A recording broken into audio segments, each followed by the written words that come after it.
அபார கருணா சிந்தும் ஞானதும் சாந்தரூபிணம் ஸ்ரீ சந்திரசேகரகுரும் பிரணமாமி முதான்வகம். காஞ்சி மகாபிரிவா வைபவம், மகாபிரிவா மகிமை. இந்த தொடர் நிகழ்ச்சியில் நமக்கு பல அபூர்வமான விஷயங்கள்லாம் தெரிஞ்சுக்கிற ஒரு வாய்ப்பு சங்கரா தொலைக்காட்சி மூலமா நமக்கு கிடைச்சிருக்கு. இந்த நிகழ்ச்சி, இந்த வாய்ப்பு, இது நமக்கு கிடைக்கிறது எல்லாமே பெரிவாளோட சங்கல்பத்தினால, பெரிவாளோட அனுகிரகத்தினால தான் அப்படிங்கிறது தீர்மானமா சொல்லலாம். இது பல நாளா பண்ணணும் அப்படின்னு நினைச்சுட்டு இருக்கிற ஒரு நிகழ்ச்சி. இப்பதான் அதுக்கு வேலை வந்திருக்கு. அது பெரியவா அனுகிரகம் நமக்கு கை கூடி இருக்கு. அதனால இந்த நிகழ்ச்சி ஒளிபரப்புறதோ, சொல்றதோ, கேட்கறதோ எல்லாமே பெரிவாளோட பரிபூர்ண அனுகிரகத்துக்கு நாம பாத்திரமா இருக்கும். நமக்கு கிடைச்சு கொடுத்து பெரியவா அனுகிரகம் அப்படிங்கிறதுக்கு சாட்சி. அப்படி இருக்கிற அந்த மகாபிரிவா மகிமையில 1966 வருஷம் சாதுர்மாசி விரதத்தை காளஹஸ்தியில நடத்தினோம் அப்படிங்கிறது பார்த்தோம். காளஹஸ்தியில நடக்கிறதே பல அபூர்வமான நிகழ்ச்சிகள் இருந்தது. அப்படி இருக்கிறதே பெரியவாளின் சமரசபாவத்தோட தான் எல்லாரையும் சமமா பார்த்து எல்லாருக்கும் எல்லா அனுகிரகம் பண்ணியிருக்கா. ஏன் நமக்கு கொடுக்கல பிரசாதம் அப்படிங்கிறது அவளுக்கு ஒரு புரியாத புதிரா இருந்தது அப்படின்னு வேணா சொல்லலாம்.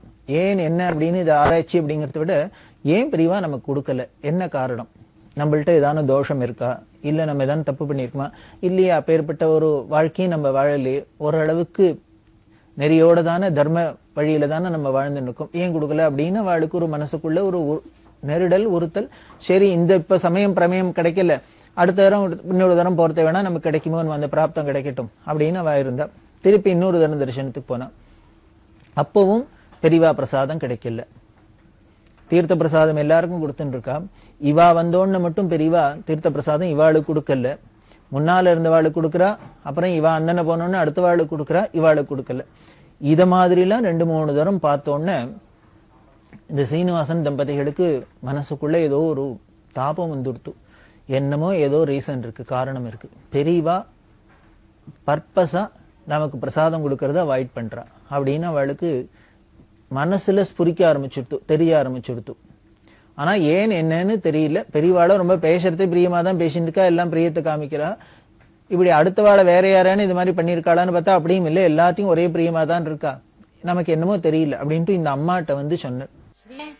குருஸ்தானத்துலதான் அந்த அம்மா வச்சுருக்கேன். இந்த அம்மாட்ட சொன்னேன், எங்களுக்கு என்ன பாக்கிய குறைவா என்னன்னு தெரியல, எங்கள்கிட்ட என்ன குறை இருக்குன்னு தெரியல, ஏன் எங்களுக்கு பெரியவா பிரசாதம் கொடுக்க மாட்டேங்கிறான்னு தெரியல, இது ரொம்ப மனசு நெருடலா இருக்கு, தாபமா இருக்கு அப்படின்னு சொன்னா, அந்த அம்மா சொன்னா, இல்ல நீ பெரியவாளை சந்தேகப்படாத, பெரியவா மேல வருத்தப்படாத, பெரியவா கருணாமூர்த்தி, அப்படி யார்ட்டையும் நடந்துக்க மாட்டா, தாரதமியம் பார்க்க மாட்டா, பாரபட்சம் பார்க்க மாட்டா. இதுல என்னமோ உனக்கு இப்படி தாமசப்படுத்துறா அப்படின்னா இதுக்கு என்னமோ ஏதோ காரணம் இருக்கலாம். ஆனா என்ன காரணம்னு எனக்கு கேட்டா சொல்ல தெரியலப்பா. என்னோட அனுபவத்திலையும் நான் பெரியவாளை பார்த்து பெரியவாள்கிட்ட பழகின வரைக்கும் இது மாதிரி யாருக்கான்னு நடந்திருக்கான்னா நடந்தாப்புல தெரியல. அதனால எனக்கு இதுக்கு காரணமும் சொல்ல தெரியல. ஆனா நாம நினைக்கிறாப்புல இதுக்கு வேற ஒன்னும் லௌகீக காரணம் இருக்காது, ஏதோ வேற என்னமோ காரணம் இருக்கலாம். போக போக பெரியவாளே நமக்கு அதை ஸ்புரிக்கிறாப்புல பண்ணுவா, அவளே காமிச்சு கொடுப்பா. கவலைப்படாத, பிரார்த்தனை பண்ணிக்கோ, என்னைக்கோ ஒரு நாளைக்கு கிடைக்கும் அப்படின்னு சொல்லியிருந்தா. இதுல கொஞ்சம் சமாதானமாயிருந்தார். அப்புறம் இவர் என்ன பண்ணார், திருப்பதிக்கு தரிசனத்துக்கு போக வேண்டியிருந்தது. ஒரு சான்ஸ் திருப்பதிக்கு போனார். அங்க போறதே அந்த கார்த்தால அந்த வைஷ்ணவாச்சாரியர் ஜீயர் சேவை அப்படின்னு ஒண்ணு உண்டு. அந்த ஜீயர் சேவையில அந்த கோஷ்டியில சேர்ந்தவா பக்தாள்லாம் சில பேர்லாம் எல்லாரும் போய் தரிசனம் பண்ற வழக்கம் உண்டு. அதுல இந்த சீனிவாசனுக்கு ஒரு வாய்ப்பு கிடைச்சது. இந்த ஜீயர் சேவையோட போனாக்க நமக்கு தரிசனம் ஈஸியா கிடைக்குமே பெரியவாள அப்படின்ட்டு ஒரு தோணி என்ன பண்ணினார், அந்த தரிசனத்துக்கு ஜீயர் சேவையோட போறார். இந்த ஜீயர் சேவைக்கு போனோம்னா அப்ப என்ன ஒரு நியமம்லாம் வச்சிருந்தா, அவ ஒரு வைஷ்ணவ ஆச்சாரியாளா இருக்கிறதுனால அவ போய் முதல்ல பெருமாளை சேவிக்கிறதே அவளோட கூட வருவா எல்லாரும் சிகை வச்சுட்டு இருக்கணும், குடுமியை வச்சுட்டு இருக்கணும். அந்த வைதீக அனுஷ்டானத்துக்கு உண்டான இந்த சனாதன மதத்தை சேர்ந்தவன் பிராமணன் அப்படிங்கிறதுக்குலாம் எல்லாத்துக்குமே அடையாளம். இந்த சிகை அப்படின்னா குடுமி அப்படிங்கிறது ஏதோ பிராமணனுக்கு மட்டும் நினைச்சுக்க வேண்டாம். நமது இந்து மதத்துல, சனாதன மதத்துல, நம்ம பாரத கலாச்சாரத்துல ஆண்களுக்கா இருக்கட்டும் என்ன ஒரு ஹேர் ஸ்டைல் அப்படின்னு இந்த சிகை வச்சுக்கிறது தான்.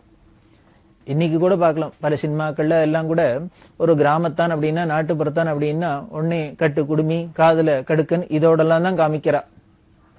இந்த காதுல கடுக்கனோட இருக்கிறது கர்ணபூஷணம் அப்படிங்கிறது ரொம்ப முக்கியமா சொல்லியிருக்கு சாஸ்திரத்துல. அப்புறம் இப்ப ஏதோ அதுக்கு விஞ்ஞான ரீதியாவும் பல நல்ல குணங்கள்லாம் இருக்கிறதா சொல்றா.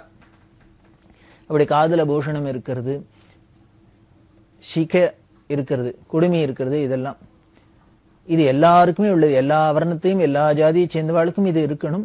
அது அப்புறம் கொஞ்சம் கொஞ்சமா விட்டு போய் இந்த மேல்நாட்டு கலாச்சாரம் வர வெள்ளக்காரர்களோட இன்ஃபுளுயன்ஸ்னால எல்லாருதுலயும் விட்டு போய் இந்த ஒரு சம்பிரதாயம் அப்படிங்கிறது கொஞ்சம் கொஞ்சமா என்ன இருந்ததுன்னு குறைஞ்சுட்டே சமுதாயம் முழுக்கலும் இருந்தது, நாடு முழுக்கலும் இருந்தது, குறைஞ்சு போய் ஒரு பிராமணர்கள்ட்ட மட்டும் இருக்கிறது. வேதாத்தியனம் பண்ணினவாளானும் இந்த சிக கச்சம் இந்த குடுமி இதோடெல்லாம் கடுக்கன் இதோடெல்லாம் இருக்கிறது அப்படிங்கிறப்பல ஒரு சம்பிரதாயம் வந்தது. இன்னைக்கு பார்த்தாலே நேபாளிஸ், பீகாரிஸ் இங்கெல்லாம் பார்த்தேன்னா யூபியில எல்லாருமே சமஸ்த வர்ணத்தை சேர்ந்தவாளானும் சிகையோட தான் இருப்பா. அதுவும் குறிப்பா அந்த உச்ச குடுமி அப்படின்னு சொல்றப்பல அதோட தான் இருப்பா. இது அப்புறம் பார்த்தேன்னா ஒரு பிராமணாள்கிட்ட மட்டும் நின்னுது. அதனால அப்புறம் குடுமி அப்படின்னாலே பிராமணன் அப்படிங்கிறப்பல ஆயிடுத்து. அப்படி இல்லை, எல்லாருக்கும் இருக்கணும். பெரியவாளோட இந்த அவதார நோக்கமே நமது தேசத்தோட கலாச்சாரம் பழம்பெருமை இதெல்லாம் பாதுகாக்கணும் அப்படிங்கிறதுக்கு தானே. ஆச்சாரிய ஸ்தானம் எல்லாமே அதுக்கு தானே இருக்கு. அதனாலதான் அந்த ஜீயர் சேவையிலையும் போறவாள்லாம் இந்த பெருமாள தரிசனம் என்ற சாக்கிலியானும் இந்த வைதிக அனுஷ்டானத்தோட இருக்கணும், அதுக்கு உண்டான லட்சணப்படி இருக்கட்டும் அப்படிங்கிறதுனால அதை ஒரு நியதியா வச்சிருந்தா. சிகை வச்சிருந்தவாதான் குடுமி வச்சிருந்தவாதான் போய் ஜீயர் சேவையில கூட போகலாம் அப்படின்னு. அதனால இந்த சீனிவாசனும் அதனால சிகை வச்சுக்க முடியுமா ஆயிடுச்சு. அவர் பார்த்தார், திருப்பதிக்கு பெரிய க்ஷேத்திரத்துக்கு வந்திருக்கோம், இங்க முடி காணிக்கைங்கிறது தான் ஒரு பெரிய சம்பிரதாயமா இருக்கு. அதனால பெருமாளுக்கு ஒரு முடி காணிக்கை கொடுத்தாப்லயும் இருக்கும்.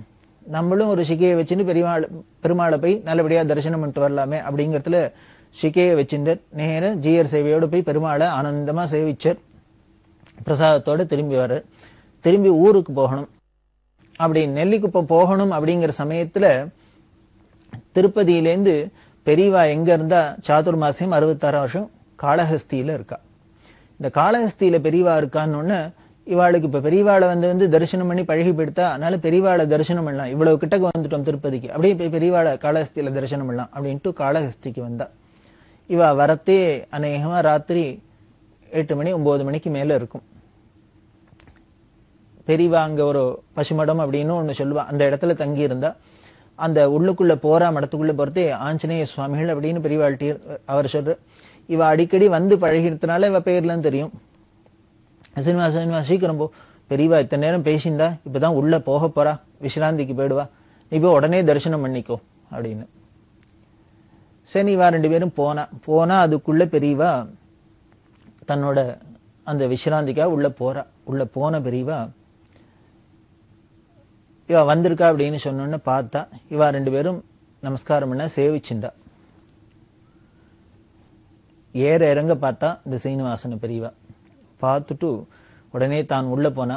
ஒரு தட்டை எடுத்தா, அதுல ஒரு தையல் இலையை போட்டு குங்குமம், கல்கண்டு, மந்திராட்சத எல்லாத்தையும் எடுத்து வச்சா.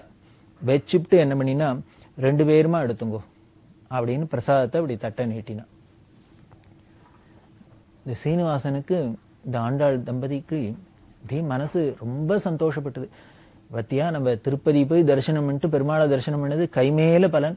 இத்தனை நாளா பெரியவா கையால நமக்கு பிரசாதம் கிடைக்காதது, இன்னைக்கு பெரியவாளே எடுத்து பிரசாதத்தை எடுத்து கொடுத்து தங்கையால நீட்டி கொடுக்கறாளே அப்படின்ட்டு 2 பேரும் வாங்கிக்கிறா. வாங்கிக்கிறது இவாளுக்கு இத்தனை நாள் ஏங்கி தவிச்சது இல்லையா, இந்த பிரசாதத்துக்கு தானே ஏங்கி தவிச்சிருக்கா. அப்படியே உணர்ச்சி வசப்பட்டா, கண்ணால ஆனந்த பாஷ்பம் கொட்டுறது தாரதாரையா உருகின் இருக்கா. அப்ப பெரியவா அந்த பிரசாதத்தட்டை கொடுத்துட்டு சொல்றா, இப்பதான் நீ ஸ்ரீ வைஷ்ணவன் எடுத்துக்கோ அப்படின்னு. இத அந்த சீனிவாசன் நினைச்சு உருகிற. இப்ப பாருங்க லிங்க், முதல்ல இவா விழுப்புரத்துக்கிட்ட இருக்கிறதே பெரியவாள்கிட்ட இன்ட்ரடியூஸ் பண்ணிக்கிறதே அடியேன் ஸ்ரீ வைஷ்ணவன் அப்படிங்கிறது ஏற இறங்க பார்த்துட்டு நீ ஸ்ரீ வைஷ்ணவனா அப்படின்னு பெரியவா ஒரு பரிகாசமா கேட்டாப்புல இருந்தது. அது ஏன் அப்படி கேட்டாங்கிறதுக்கு இப்ப தெரியறது.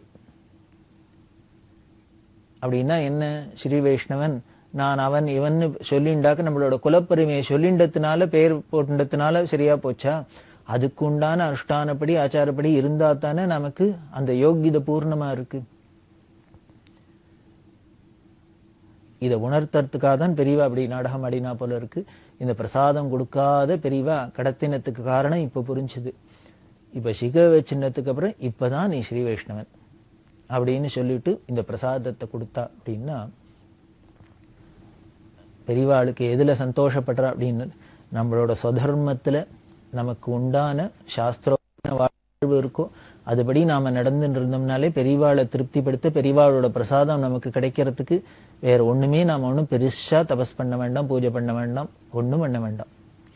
நாம மட்டும் சாஸ்திரம் விதிச்ச அந்த நெறிப்படி இருந்து தர்ம வழியில நம்ம வாழ்க்கையை வாழ்ந்துட்டோம்னா பெரியவா பிரசாதம் நம்மளை தேடி வரும், பெரியவா கடாட்சம் நம்மளை தேடி வந்து கிடைக்கும். இப்படி இந்த சீனிவாசனுக்கு முதல்ல பிரசாதம் ரொம்ப நாள் கிடைக்காத பிரசாதம் எங்க கிடைச்சதுன்னு இந்த காளஹஸ்திங்கிற க்ஷேத்திரத்துல இருக்கிறதே தான். இப்படி பல பேருக்கு பல விஷயங்கள், அபூர்வமான விஷயங்கள் பெரியவா இந்த காளஹஸ்தியில இருக்கிறதே நடந்தது. அந்த காளஹஸ்தியில மலை மேல பஞ்சமுகேஸ்வரர் அப்படின்னு சுவாமி கண்டுபிடிச்சா அப்படின்னு சொன்னோம். பஞ்சமுக லிங்கத்தை எப்பொழுதும் பார்த்தேன்னா சிவன் கோவில்ல லிங்கம்ங்கிறது அப்படி முழுன்னு இப்படி ஓவலா தான் இருக்கும். அந்த ஓவலா இருக்கிற லிங்கத்துல 5 முகம், அதாவது 4 பக்கம் தான் முகம் இருக்கும், இன்னொன்னு ஊர்த முகம் அப்படிங்கிறது மேல் நோக்கி இருக்கிறது அப்படின்னு. அது பாவனையான இருக்கிற முகம் தான். இந்த 4 பக்கக்கும் 4 முகம் இருக்கும். அது சதுர்வேதத்தையும் குறிக்கிறது, 4 திக்கையும் பார்த்திருக்கு அப்படின்லாம் நம்ம முன்னாலேயே பார்த்துட்டோம். அது அந்த பஞ்சமுகேஸ்வரரை கண்டுபிடிச்சு அந்த ஆலயத்துக்கு இன்னைக்கு வழிபாடுலாம் நடக்கிறாப்புல பண்ணினா, அதே மாதிரி அந்த குன்றுக்கு அடிவாரத்துல ஒரு பக்கத்துல மறைஞ்சு கிடந்த சிற்பங்கள்லாம் நடராஜர், பிக்ஷாடனர், பார்வதி பரமேஸ்வரன், நர்த்தன விநாயகர் முதலான அபூர்வமான சிற்பங்கள்லாம் பெரியவா கண்டுபிடிச்சு புதரா மண்டி கிடந்ததை கிளியர் பண்ண சொல்லி கண்டுபிடிச்சு நடராஜ ரங்கஸ்தலம் அப்படின்னு அதுக்கு பேரையும் வச்சு அந்த இடத்துல 1966 வருஷம் சாதுர்மாச சமயத்துல ஆகம சில்ப சதஸ், வேதாகம சில்ப சதஸ்ன்னு வருஷம் பண்ற வழக்கம் உண்டு. அதை இந்த இடத்துல தான் பண்ணினா அப்படிங்கிறதையும் பார்த்தோம். இந்த பஞ்சமுகேஸ்வரர் அப்படின்னு ஒண்ணு ஞாபகம் வருது. பெரியவாள்கிட்ட கைங்கரம் பண்ணியிருந்தார். ராமூர்த்தி அப்படின்னு பேர், பாட்டு ராமூர்த்தி அப்படின்பா. அவர்கிட்ட ஒரு நாளைக்கு கேட்கிறா, பெரியவாளுக்கு சங்கீதத்துல அபார பிரியம் உண்டு, பெரியவா பெரிய சங்கீத கடல். அப்படி இருக்கிறதே பல கீர்த்தனங்கள்லாம் பத்தி பல சந்தர்ப்பங்கள்ல ஆராய்ச்சி பண்ணிட்டு வருவா, அதை பத்தி பாடி காமிப்பா, என்னெல்லாமோ பண்ணுவா பெரியவா சங்கீதத்துல. அப்படி ஒரு நாளைக்கு திடீர்னு அவர்கிட்ட சொன்னா, தியாகராஜரோட கிருதி நாத தனுமனிசம் சங்கரம் அப்படின்னு ஒரு கிருதி. அதுல ஒரு வார்த்தை வருது, சத்யோஜாதாதி பஞ்சவக்தஜ சரிகம பதனி வரசப்தஸ்வர அப்படின்னு வருது. இத அந்த ராமூர்த்தி ஏற்று கேட்டா பெரியவா. அது சரி, ஐயர்வாள் சொல்றார், பரமேஸ்வரனுக்கு 5 முகம், சத்யோஜாதம், வாமதேவம், அகோரம், தத்புருஷம், ஈசானம் அப்படின்னு 5 முகம். இந்த 5 முகத்திலேருந்து சத்யோஜாதம் முதலான 5 முகங்கள்லேருந்து சங்கீதத்துக்கு ஆதாரமான ஸ்வரங்கள் சரி கம பத நீனி 7 ஸ்வரம். இந்த 7 ஸ்வரத்தையும் வெளியில விட்டார் பரமேஸ்வரன், உற்பத்தி பண்ணினர் அப்படின்னு வருது. சத்யோஜாதாதி பஞ்சவக்திரஜ சரிகம பதனி வர சப்தஸ்வர அப்படின்னு வருது. அது சரி, 7 ஸ்வரமோ 7ஆ இருக்கு, முகமோ 5ஆ இருக்கு. 5 முகத்திலேருந்து 7 ஸ்வரம் எப்படி வரும்? 5 முகத்திலேருந்து 5 ஸ்வரம் வருது அப்படின்னா ஒரு முகத்துக்கு ஒரு ஸ்வரம் வந்ததுன்னு நம்ம கணக்கு சரி பண்ணிக்கலாம். இப்ப 5 முகத்திலேருந்து 7 ஸ்வரம் வருது அப்படின்னாக்க அப்போ ஏதோ 5 முகத்திலேருந்து 5 ஸ்வரம் வந்திருக்கணும். இன்னும் இருக்கிற 2 ஸ்வரம் ஏதோ இன்னும் 2 முகத்திலேருந்து வந்திருக்கலாம், அப்படிதான் வந்திருக்கணும். இந்த கணக்கு சரியா தெரியுமா? யாருக்கு தெரியும்? பரமேஸ்வரனுடைய எந்தெந்த முகத்திலேருந்து எந்தெந்த ஸ்வரம் வந்தது, 5 முகத்திலேருந்து 7 ஸ்வரம் எப்படி வந்ததுங்கிற கணக்கு தெரியுமா? அது சரி பண்ண முடியுமா? டேலி பண்ண முடியுமா? உனக்கு தெரியுமான்னா அவர் தெரியாதுன்னு. சரி, இது யாருக்கு தெரியும் அப்படின்னு தெரியல, சங்கீத வித்வான்கள்ட்ட தான் கேட்கணும். உடனே பெரியவா என்ன பண்ணா, சென்னையில இருக்கிற பிரபல சங்கீத மாமேதை மைசூர் வாசுதேவாச்சார் அப்படின்னு அவர்கிட்ட அனுப்பிச்சா. வாசுதேவாச்சார்ட்ட போய் கேட்டுவான். வாசுதேவாச்சார்லாம் பெரியவாள்கிட்ட ரொம்ப பக்தி பிரியம். அவர்கிட்ட போய் கேட்டுவான். அவர்கிட்ட இவர் கேட்டா அவர் ஆச்சரியப்பட்டார். இந்த சாகித்யத்துல இருக்கு நாத தனுமனிசம் தியாகராஜ கிருதியில சத்யோஜாதாதி பஞ்சவக்திரஜ சரிகம பதனி வர சப்தஸ்வரன்னு இருக்கு அப்படின்ட்டு ஆச்சரியமா இருக்கு. பெரியவா இப்படி எல்லாம் உட்காந்து யோஜனை பண்றாளேன்னு. இருந்தாலும் இங்க என்ன நிறைய வித்வான்கள் இருக்காளே, எல்லாத்தையும் நான் கேட்கிறேன், கேட்டுட்டு நாங்களே பெரியவாளை நேர தரிசனம் பண்றோம்னு சொல்லு அப்படின்னு அவர்கிட்ட சொல்லி அனுப்பிச்சுட்டா. இவர் வந்து சொன்னார். அவளே வந்து நேர சொல்றாளாம், பெரியவா தரிசனத்துக்கு வரேன்னு சொல்லிருக்க அப்படின்னு. உடனே மறுநாளைக்கு எல்லாருமா வந்தா. மைசூர் வாசுதேவாச்சார் அழிச்சின் வர தலைமையில எல்லா பிரபல வித்வான்கள் எல்லாரும், சங்கீத வித்வான்கள்லாம் வந்தா. வந்து எல்லாரும் நமஸ்காரம் பண்ணி பெரியவாள்கிட்ட சொன்னா, இந்த கிருதியில இப்படி ஒரு வார்த்தை இருக்கு, பரமேஸ்வரனோட சத்யோஜாதம் முதலான 5 முகங்கள்லேருந்து சரிகம பதினிங்கிற 7 ஸ்வரம் வந்ததுன்னு. ஆனா எந்த முகத்திலேருந்து எந்த ஸ்வரம் வந்தது, எப்படி வந்ததுங்கிறது எனக்கு கணக்கு தெரியல.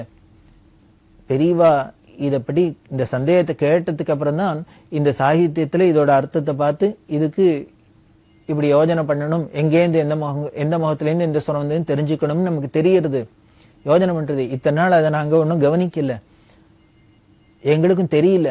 அதனால பெரியவாளை பிரார்த்தனை பண்றோம், எந்த முகத்திலேருந்து எந்த ஸ்வரம் வந்தது எப்படிங்கிறத எங்களுக்கு சொல்லி கொடுத்தா நாங்க இன்னும் தெரிஞ்சுட்டு சந்தோஷப்படுவோம், பெரியவா அனுகிரகம் பண்ணோம்னா. உடனே பெரியவா என்ன பண்ணா, சிரிச்சுண்டே, தெரியும் பெரியவாளுக்கு, சிரிச்சுண்டே சரி சங்கீதத்துல 7 ஸ்வரத்துல சரிகம பதினி 7 ஸ்வரத்துல பிரகிருதிஸ்வரம் விகிருதிஸ்வரம்னு இருக்கு. அதாவது பிரகிருதி எப்படின்னா இயற்கையா இருக்கிறது, விகிருதினா உற்பத்தி பண்ணி. அந்த இயற்கையா இருக்கிறதுனாலே யாரும் நம்ம தனியா பண்ணணுங்கிறது இல்ல. அப்போ இயற்கையா இருக்கிறது போக மீதியை தான் நாம உற்பத்தி பண்றோம். அப்போ சங்கீதத்துல பார்த்தீங்கன்னா சாபாங்கிற அந்த 2 ஸ்வரம் தான் பிரகிருதி ஸ்வரம் அப்படின்னா. அதனால சுதி சேர்த்துக்கிறதே பாடுறதுக்கு முன்னாலே எல்லாத்துக்குமே சாப்பா தானே சேர்த்துக்கிறோம். அப்படின்னா அந்த இயற்கையா இருக்கிற அந்த பிரகிருதியோட நாம ஒட்டின்னுட்டோம்னாக்க மற்றபடி நாம உற்பத்தி பண்ணின எல்லாமே நமக்கு அனுகூலமா இருக்குங்கிறத காமிக்கிறதுக்கு தான் இது. அந்த சுதி சேர்த்தையே அடிப்படையே அந்த சாப்பாக்கு சேர்த்துக்கிற அந்த பிரகிருதி ஸ்வரம். அப்ப பார்த்துட்டா 2 இருக்கு, ஆல்ரெடி 2 இருந்தது. இந்த 2 எங்கன்னு மோதகரான் நிகமோத்தம சாமவேத சாரம் அப்படின்னு சொல்லிட்டார். வேதங்கள்ல உத்தமமான சாமவேதத்தோட சாரம் தான் சங்கீதம்னு சொல்லிவிட்டார். வேதத்திலேருந்து அது வந்தது அப்படின்னாலே வேதமே அனாதிதான், அது பரமேஸ்வரனோட மூச்சு காத்துன்னு சொல்றோம். அவரோட அந்த மூச்சு காத்தா அந்த வேதத்திலேருந்து சாப்பாங்கிற 2 ஸ்வரம் இருந்தது. இந்த 2 ஸ்வரத்தை வச்சுன்னு இவ்வளவு ராக விசேஷங்களோட சங்கீதம் வளர்க்க முடியாதுங்கிறதுனால பரமேஸ்வரன் ரிகமதனிங்கிற 5 ஸ்வரம் விகிருதி ஸ்வரத்தை தன்னோட 5 முகத்திலேருந்து வெளியில விட்டார். இதைத்தான் ஐயர்வாள் இந்த கீர்த்தனத்துல இப்படி சொல்றார். அப்படின்னு சொன்னா எல்லாரும் ரொம்ப ஆச்சரியப்பட்டா. பரமேஸ்வரனோட மூச்சு காத்தா வெளியிலேருந்து வந்தா என்ன, அவரோட வாயிலேருந்து ஸ்வரமா வந்தா என்ன, எல்லாமே பரமேஸ்வரன்ட்டேந்து வந்தது தானே. சோ அதனால 5 2 7 ஸ்வரமா அவர்கிட்டேருந்து தான் உற்பத்தி ஆகி வந்திருக்கு. அப்ப ஏற்பட்ட அந்த நாதத்துக்கு ஓசைக்கு அதையே சரீரமா உடைய நாத தனும் அனிஷம் சங்கரம் அப்படின்னு சொல்றார். அந்த பரமேஸ்வரன் தான் அந்த நாதத்தோட வடிவாவே இருக்கான். அப்பர் சுவாமிகள் சொல்றாரே, ஓசை ஒலியலாம் ஆனாயினியே அப்படிங்கிறார். அவரும் அதே நாதஸ்வரூபமா தான் சொல்றார். இந்த பார்த்தோம், இந்த பஞ்சமுகேஸ்வரர் இந்த 4 முகமும் யஜுர்வேதம், ருக்வேதம், யஜுர்வேதம், சாமவேதம், அதர்வேதத்துக்கு 4 வேதமும் இருக்குன்னு சொன்னோம். அதுலேருந்து தான் வேதமும் அங்கேருந்து தான் வருது, நாதமும் அங்கேருந்து தான் வருது, எல்லாம் அங்கேருந்து தான் வருது. இது எத்தனைக்கும் ஆதாரமா, சர்வத்துக்கும் ஆதாரமா பரமேஸ்வரன் தான் இருக்கார் அப்படிங்கறதெல்லாம் நமக்கு தெரியுது. அப்பேற்பட்ட அபூர்வமானதான் இந்த பஞ்சமுகேஸ்வரர். அதை உலகத்துக்கு தெரிஞ்சு எல்லாரும் நம்ம வழிபட முடியுமா, பெரியவா பண்ணா காளஹஸ்தியில அப்படிங்கிறது நமக்கு தெரியுது. அதே மாதிரி இந்த நடராஜ ரங்கஸ்தலம் இப்படி எல்லாம் இருக்கிற பெரியவா காளஹஸ்தியிலேருந்து தன்னோட யாத்திரைய இந்த சாதுர்மாசத்தை முடிச்சுட்டு யாத்திரையை தொடர்ந்து எங்கெல்லாம் போறா, என்னென்ன அபூர்வ நிகழ்ச்சிகள்லாம் நடக்கிறதுங்கிறது நாமளும் தொடர்ந்து பார்க்கலாம்.